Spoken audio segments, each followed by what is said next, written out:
selamat datang kembali di Next Gen Physio Movement Revolution. Yes, Movement Revolution. Seneng banget bisa nemenin kalian lagi nih, para fisio muda, teman-teman mahasiswa profesi fisioterapi yang lagi semangat-semangatnya stase. Bener banget, harus semangat terus dong. Pasti dong. Nah, eksplorasi kita kali ini itu bakal membedah topik yang super krusial, khususnya buat kalian yang lagi jaga di stase neurologi, tepatnya di unit stroke.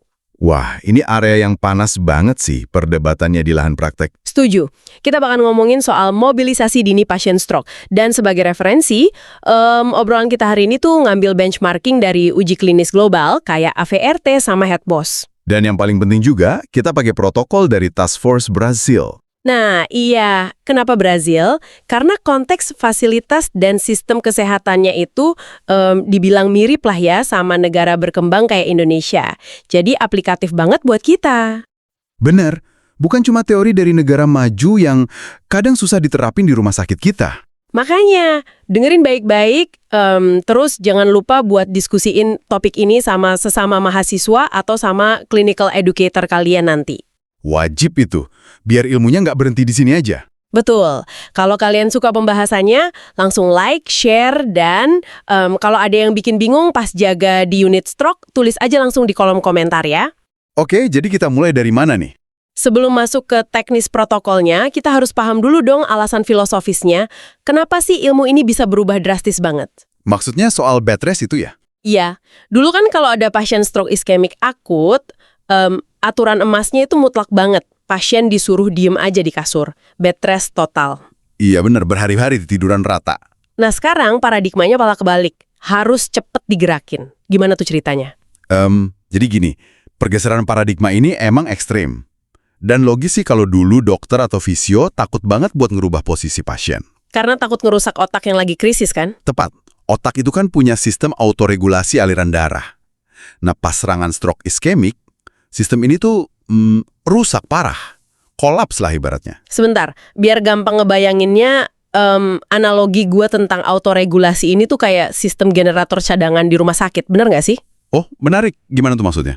Kayak kalau tegangan listrik dari pusat kota tiba-tiba turun, generator rumah sakit otomatis nyala, biar alat penunjang hidup gak mati. Make sense. Nah, di otak normal, kalau kita tiba-tiba berdiri dari posisi tidur, tekanan darah kan sempat turun dikit tuh. Tapi pembuluh darah otak langsung adaptasi buat jaga perfusi. Iya, autoregulasinya langsung kerja kompensasi. Tapi pas fase akut stroke iskemik, generator ini mati total kan? Mati total.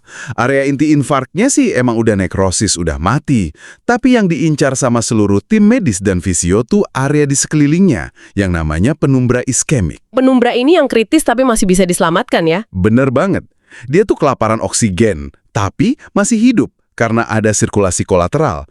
Tapi karena autoregulasinya rusak, tekanan darah ke area penumbra ini jadi pasif banget. Pasif ngikutin tekanan darah sistemik tubuh gitu? Nah, itu dia. Jadi ketakutan zaman dulu tuh logis. Kalau lu buru-buru ngedudukin atau memberdirikan pasien, gravitasi bakal narik darah ke kaki. Dan jadi infak permanen. Wah, gila sih. Iya, makanya gravitasi itu dianggap musuh utama waktu itu. Tapi tunggu dulu. Kita kan tahu nahan pasien terlentang berhari-hari itu bikin musuh baru yang nggak kalah mematikan. Komplikasi akibat imobilisasinya itu loh. Jelas, dan rusaknya tuh cepet banget. Secepat apa tuh biasanya? Dalam hitungan jam aja statis vena bisa terjadi karena otot betis nggak mompa. Terus ini memicu DVT atau deep vein thrombosis. Yang bisa lepas jadi emboli paru ya? Bahaya banget. Parah. Belum lagi di sistem pernapasan. Tanpa gravitasi dari posisi tegak, sekresi cairan tuh mumpuk di bawah paru-paru. Silia nggak bisa nyapu mukus dengan baik. Otomatis resiko pneumonia aspirasi meroket tajam ya? Bener. Ditambah atrofi otot, dekubitus. Wah, banyak banget. Jadi kita tuh kayak mati-matian nyelamatin secuil jaringan penumbra di otak. Tapi malah ngebiarin pasien meninggal karena sepsis akibat pneumonia atau emboli paru ya. Tragis juga. Makanya, Task Force Brazil dan protokol modern lainnya nyadar kalau pertukaran ini tuh nggak rasional.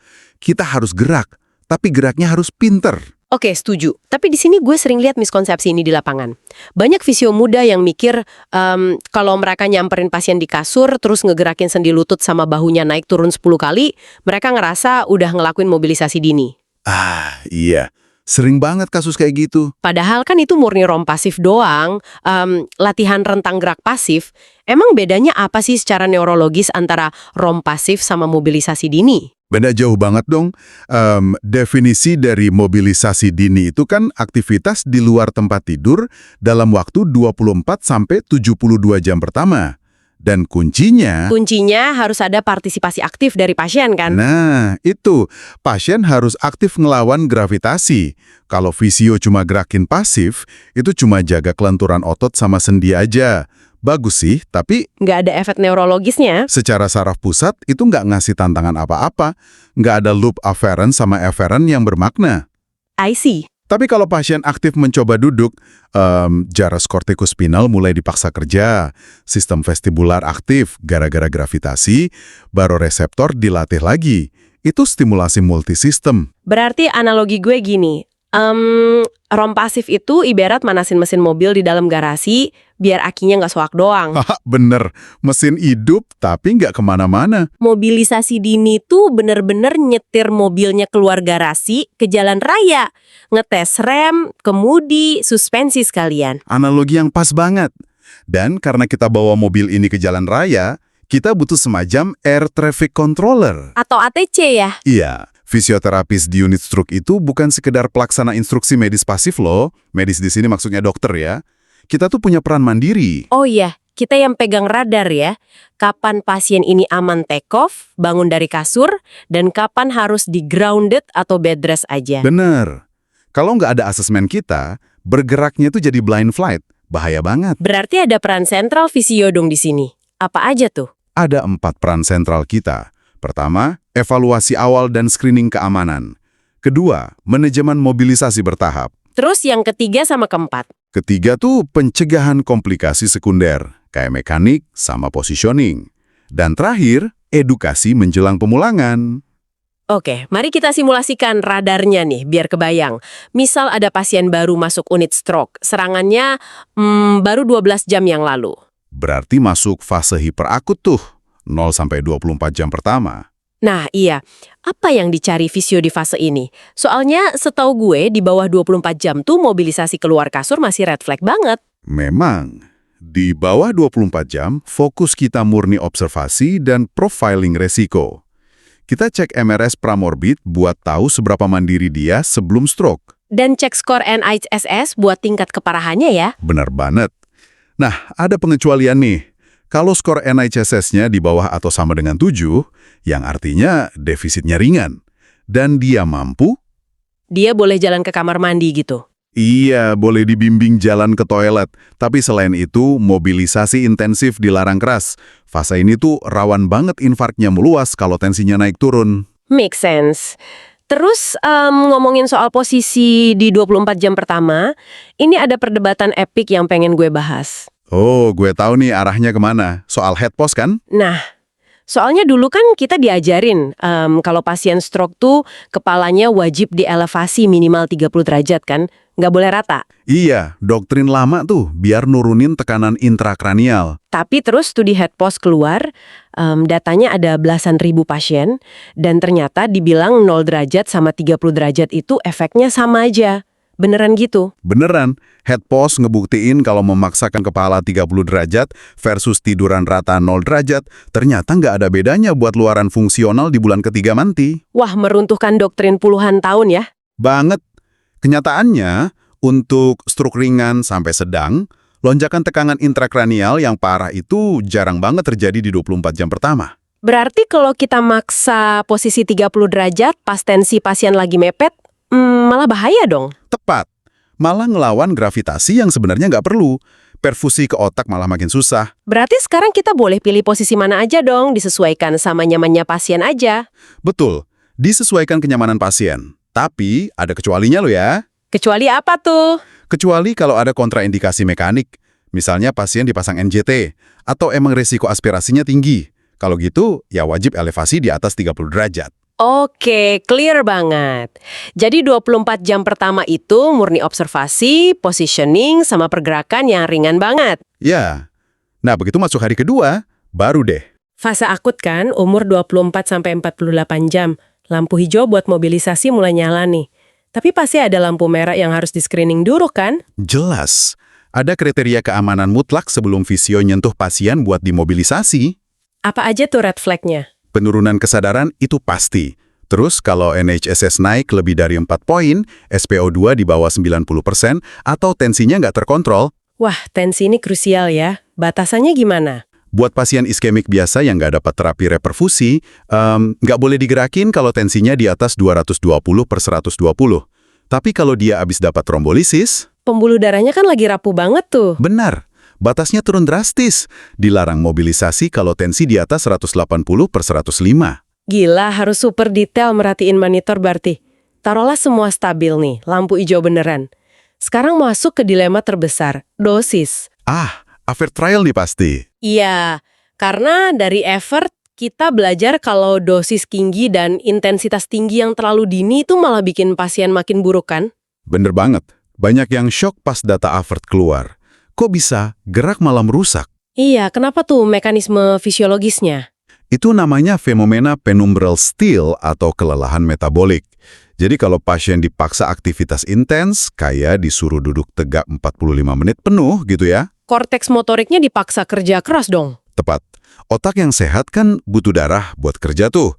Nah, dia akhirnya nyuri aliran darah dari area penumbra yang lagi sekarat itu. Oh wow, jadi otaknya nyuri darah dari area yang butuh banget buat ngasih makan area yang sehat gara-gara dipaksa olahraga. Betul. Akhirnya penumbranya kehabisan darah dan malah mati permanen. Masuk akal banget, ibaratnya dosis ini tuh mirip minum kopi ya. Minum kopi gimana tuh? Ya, kalau lu minum espresso sedikit aja tapi diulang 2 kali sehari kan bikin melek dan produktif tuh. Tapi kalau lu paksa minum 2 liter sekaligus di pagi hari, yang ada lambung lu jebol dan masuk UGD kan? Analogi yang super akurat. Makanya aturan emas dari AVERT tuh, frekuensi jauh lebih penting daripada durasi. Sesi pendek aja ya berarti. Iya, maksimal 10 menit aja, tapi diulang 2-4 kali sehari. Itu udah cukup banget ngasih sinyal ke otak tanpa ngerusak hemodinamik. Keren banget mikrodosis mobilisasi ini. Nah, di sela-sela ngasih mikrodosis di 72 jam pertama ini, Visio kan terus mikirin progres ke depannya. Ada asesmen pakai skor SAFE ya buat persiapan algoritma PrEP2. Betul. Ini buat ngeprediksi luaran motorik tangan pasien nanti. Kita nilai kemampuan abduksi bahu, shoulder abduction, sama ekstensi jari, finger extension. Kenapa spesifik 2 gerakan itu sih yang dinilai dari skala 10? Kenapa nggak otot bicep gitu? Karena otot abduktor bahu sama ekstensor jari itu punya koneksi jalur kortikospinal lateral yang paling direct dan padat. Kalau pasien bisa ngelakuin 2 gerakan itu, biarpun cuma kecil tenaganya, Itu jadi bukti kalau jalurnya masih nyambung lewatin area infark ya? 100 buat loh. Itu ngebuktiin konduksinya masih intak. Jadi harapan tangan dia buat berfungsi lagi itu gede banget. Wah, ngasih peta navigasi yang jelas ya buat Visio. Nah, setelah 48 jam lewat, kita masuk fase perawatan harian. Gimana ngukur progres harian mereka nih? Kita pakai Hospital Mobility Scale atau HMS dari protokol Brazil tadi. Yang ada 5 level itu kan, biar bergeraknya ada anak tangganya, nggak asal lompat. Betul banget. Level 1 itu kalau pasien cuma bisa di kasur, fokus latihannya aktif kayak bridging gitu. Level 2, mulai duduk dengan bantuan, fokus di kontrol batang tubuh atau terang. Terus level 3 berdiri dengan bantuan, latihannya lebih ke weight shifting ya? Iya, pindah tumpuan beban. Level 4, baru jalan dengan bantuan, masuk ke gait training. Dan level 5, jalan mandiri di lingkungan yang ada rintangan. Nah, ini masalahnya. Di lahan tuh banyak banget fisio muda yang terjebak. Pasien masih level 2 nih, disuruh duduk aja badannya masih jatuh nahan gravitasi. Tapi visionya udah maksa latihan berdiri dan jalan kan? Iya, langsung dilompatin ke level 3 atau 4. Gimana panggul bisa stabil kalau fondasi terangnya aja belum beres coba? Itu bahaya banget secara biomekanik. Kalau fondasi proksimal belum kuat, pasien bakal ngeluarin kompensasi patologis. Kayak lututnya dikunci, hiperekstensi gitu ya? Bener. Atau jalannya nyeret memutar. Circumduction. Makanya penuhin dulu anak tangga MS-nya pakai task-oriented training. Betul, harus spesifik ke aktivitas fungsional ya. Ngambil botol minum lebih bagus buat ngerangsang otak daripada cuma, ayo angkat tangannya Pak. Jelas. Dan modifikasi lingkungannya biar kaya stimulasi atau enrich environment. Itu bakal memicu neuroplastisitas yang luar biasa. Keren banget. Tiap level dilewatin, pelan-pelan pasien makin dekat ke pintu keluar rumah sakit. Masuk deh kita ke fase 4, persiapan kepulangan. Fase krusial nih, karena tanggung jawabnya mulai dioper ke keluarga. Pasti ada evaluasi akhir dong pakai MRS sama tes jalan 10 meter. Tapi ada satu checklist edukasi yang pengen gua highlight banget. Soal komplikasi bahu kan, shoulder hand syndrome. Nah, tolong banget kasih tahu teman-teman kenapa kita dilarang keras narik lengan pasien yang lumpuh pas mindahin mereka dari kasur ke kursi roda. Karena bahu itu sendi paling ringkih, bro. Pas lengan pasien flaccid atau lumpuh lemas, otot rotator kaf tuh hilang tonusnya. Jadi nggak ada yang megangin tulang lengannya ya? Benar, tulang humerus cuma ditarik gravitasi. Kapsul sendinya merenggang. Kalau pas transfer ketiaknya ditarik, wah, Langsung robek atau dislokasi ya? subluksasi seketika. Dan itu bikin nyeri kronis yang nyiksa banget. Dan satu lagi, tolong berhentilah pakai katrol atau pulis buat tangan yang flaccid. Oh iya, bener. Kan sering tuh di pojok ruangan fisio dipasang katrol. Kenapa katrol itu bencana anatomis buat stroke akut? Karena tanpa otot yang aktif, pas tangan ditarik ke atas pakai katrol, tuberkulum humerus bakal nabrak tulang akromion di atasnya. Jadinya impingement ya? Iya, kejepit. Tendonnya hancur, bursanya meradang, sakitnya luar biasa. Lengan lumpuh tuh harus disanggah, bukan ditarik-tarik di luar kendali. Wih, presisi banget logikanya. Jadi kelihatan kan dari obrolan kita hari ini, mobilisasi dini tuh bukan sekedar asal gerak secepat mungkin. Tapi bergerak secerdas mungkin. Benar, kita pantau hemodinamik, kita mainin dosis mikronya, pakai HMS, dan jaga komplikasi sendi. Ini benar-benar fisioterapi di level tertinggi. Dan itu yang ngebedain kalian, fisio profesional, dari sekedar teknisi. Pengambilan keputusan klinisnya itu loh yang bernilai mahal. Setuju banget. Nah, buat nutup sesi deep dive kita, ada nggak satu pemikiran provokatif dari lu buat para fisio muda renungin pas besok balik ke Bangsal? Ada satu yang selalu gua pegang. Kalian ingat jendela neuroplastisitas optimal? Yang otak lagi gencar-gencarnya bikin jalur saraf baru itu kan? Betul. Jendela itu cuman buka paling optimal di 7 hari sampai 3 bulan pasca stroke. Pertanyaannya buat kalian, kalau kita di rumah sakit terlalu ragu-ragu buat memobilisasi pasien, Atau malah salah ngasih dosis? iya, berapa banyak sih potensi kemandirian mereka di masa depan yang tanpa sengaja kita rampas selamanya, cuma karena kita menyia-nyiakan fase akut itu? Wah, merinding gue dengarnya. Pertanyaan yang benar-benar menohok. Jendela waktu itu terus berdetak ya setiap harinya. TikTok. Keputusan kalian naruh bantal ngasih dosis 10 menit, itu nentuin masa depan pasien loh. Mantap banget. Jadi, buat teman-teman fisio muda, coba renungin itu. Diskusikan protokol effort, head post, sama algoritma PrEP 2 tadi ke clinical educator kalian di lahan praktek. Bangun algoritma klinis di kepala kalian sendiri. Jangan asal ikut rutinitas. Pasti. Jangan lupa tulis di komentar kalau ada pengalaman bingung pas jaga, kasih like, dan share obrolan daging ini ke sejawat kalian. Sampai jumpa di eksplorasi Next Gen Fisio berikutnya. Terus wujudkan. Movement Revolution. Sampai jumpa!